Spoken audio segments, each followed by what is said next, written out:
Dr. Bloom called me yesterday, Mr. Graham. Or is it Dr. Graham? I'm not a doctor. I need to see Lecter in as much privacy as possible. Dr. Lecter will stay in his room. That is absolutely the only place where he's not put in full body restraints. One of the walls to the room is a double barrier. I'll have a chair placed just outside. Might have to show him some material that could stimulate him. As long as it's on soft paper.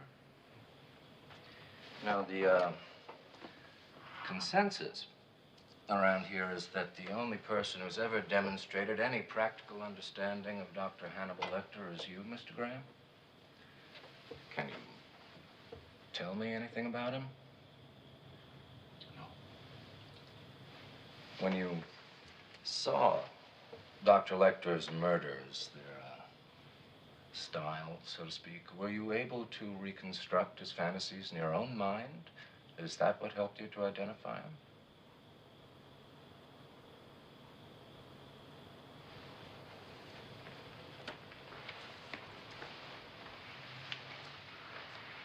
I'd like to see Lecter now. Sure.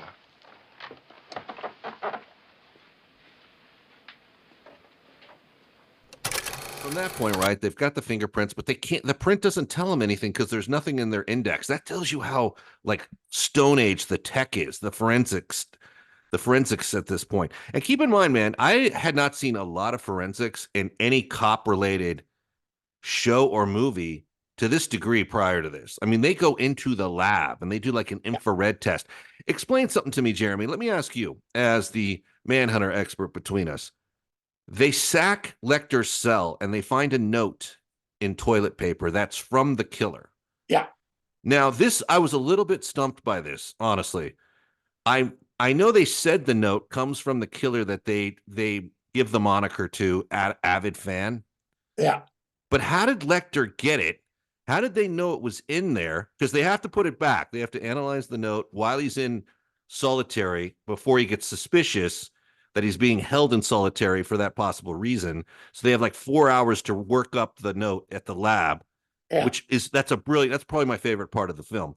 But before we get to that element, where does this note come from?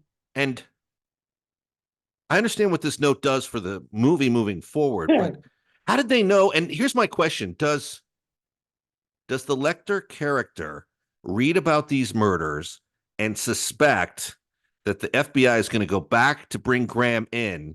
And does he reach out to the killer, Avid Fan, knowing Graham will be on the case so he can ultimately plan Graham's death in revenge? You know what? Is that part of this? I think this just proves it. I think I've got to read the book because that might be a whole passage in the book of Avid Fan sending a book, but there's a piece of toilet paper in it. Like, we don't, who knows?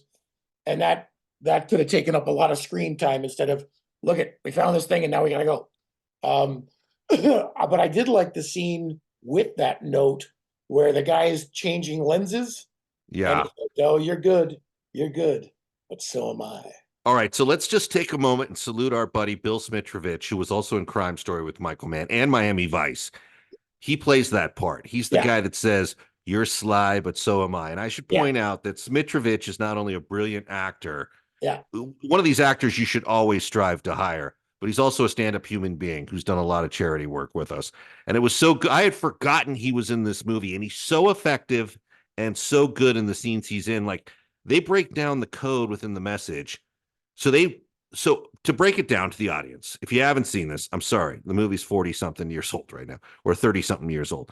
But so if you haven't seen this, I apologize. But the letters discovered in Lecter's cell, Dr. Chilton, who in this version of the Hannibal Lecter saga, in this installment, is not a douche, calls the FBI right away and says, I've got a letter. Here's what it reads. They don't touch it. He knows not to touch it. Even Graham on the phone says, don't touch the letter.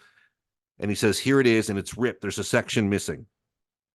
They try to figure out what the section is missing. What's clever about the sequence is they quickly analyze it in the lab and find out that there's a ballpoint pen that left some lettering, which tells them Avid Fan, aka the killer, reads the Tattler, which is the National Enquirer.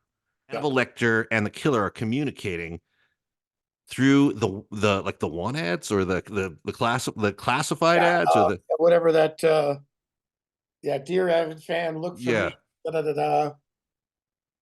But Smitrovich is so good because right, like they wait for and they get tipped off right away. We've got a letter to avid fan coming through the classifieds of the Tattler. Here's how it reads, and the FBI is all around the table when this call comes in on the speakerphone. Chris Elliott is there. I love it. Chris Elliott. All these actors are great. But as soon as he starts saying it was almost like a nuclear code book reading where he's like Isaiah 2:16, Ecclesiastes 4:11, Jonah 2:8, and Smitrovich gets up and goes right to the Bible and starts thumbing through it. And he comes back and says, no, there is no chapter 6 in Jonah or something. This is not the Bible. There's only 4 books in that. Like he just... Yeah. So he ultimately cracks the code. But in that scene, it's great because he brings so much like professional gravitas to it. He's like immediately up and he's like counting it off and doing the whole. It's just one of the greatest scenes in forensics in movies ever. In the aftermath of that too, because they're going to put out their own. They're going to send their own message. Yeah. And then they figure that they can't because if it's wrong. But then I thought, there was always look for, passage 166, look to 48. And why didn't they just change the numbers up?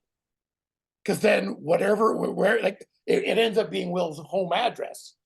But if they change some of those numbers up, it would still have Lecter's fingerprint on it, but it would just not be, it would buy them time. That's one thing I thought of. I love that scene where they're trying to break the code that's in this letter, and they had to get this letter back to the cell, of which they took a Polaroid of. And another great little move too. All of a sudden, it's like, Will, sit down. Everything's fine. Yeah, you got everybody on it, but the code was the address to your house. Yeah, so the house, and it's like, Mommy, there's a man outside, and unfortunately, the dude at the front door. I don't know if he was the local. Wait, get in the house. Like it was like, I don't know. He kind of took me out of the moment because. All right, so he's like your live and let die kind of cop model. Like, okay, ma'am, get back in the house, please. Like the Roscoe, the Dukes of Hazard County PD, basically. And he's got that shotgun. It was like buddy. They used a lot of local law enforcement on this, but what's cool about it is that's a bit of a switch, right? Because you think the killer's at the place. Yeah. And they've cracked the code. But Smitrovich is. It looks like it's a great shot. It's up a wall and you can see a shadow, and the shadow itself looks tall. Yeah. This is Peter Coyne from The Godfathers. NMOSD is a killer. Help find a cure for NMOSD and with it cancer. Please go to the Guthrie Jackson Foundation and donate today. Thank you.